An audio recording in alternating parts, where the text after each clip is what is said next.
Hi friends, welcome back to our channel. కొబ్బరి ఉండలు అనేవి చాలా టేస్టీగా రావాలంటే కొన్ని టిప్స్ ఫాలో అయితే చాలా టేస్టీగా వస్తాయి.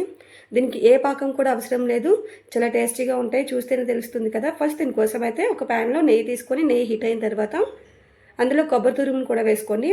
నేను 1 కప్ కొబ్బరి తురుము వేసుకున్నాను. అది సిమ్లో పెట్టుకొని బాగా ఫ్రై చేయండి. కొబ్బరి అనేది ఫాస్ట్గా మాడిపోతుంది కాబట్టి బాగా ఫ్రై అయిన తర్వాత ఒక బౌల్లో తీసుకోండి. ఆ తర్వాత ఏ కప్తో అయితే కొబ్బరి తురుము తీసుకున్నామో అదే కప్పుతో ఒక కప్ బెల్లం కూడా వేసుకొని, మీరు ఈ ప్లేస్లో కావాలంటే సగం బెల్లం అలాగే సగం పంచదార వేసుకోవచ్చు. స్వీట్ ఎక్కువ తినేవారు 1.5 కప్ అయినా వేసుకోవచ్చు బెల్లం అనేది.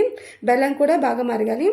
బెల్లం అనేది ఏ పాకం తీయట్లేదు, నేను జస్ట్ బెల్లం కరిగేంత వరకు మాత్రమే ఉంచాను. ఇలా బాగా కరిగిన తర్వాత అందులో కొంచెం యాలకులు వేసుకున్నాను. ఆ తర్వాత అది కూడా బాగా కలిపి ఆల్రెడీ మనం ఫ్రై చేసిన కొబ్బరిని కూడా కొబ్బరి కూడా దగ్గర పడేంత వరకు బాగా కలపండి. ఇలా దగ్గర పడిన తర్వాత స్టవ్ ఆఫ్ చేసుకొని చల్లారబెట్టుకోండి. చల్లారిన తర్వాత ఉండలు అనేవి చుట్టుకోండి. దీనికోసం నేను ఏ పాకం తీయలేదు, కానీ ఉండ చూడండి చాలా పర్ఫెక్ట్గా వచ్చింది కదా. మీరు కూడా ఖచ్చితంగా ఇలా చేయండి, చాలా బాగా వస్తాయి. బయట కొనే షాపుల్లోనే ఇలాగ ఉంటాయి. ఈ వీడియో నచ్చితే లైక్ చేయండి, మన ఛానల్ సబ్స్క్రైబ్ చేయండి.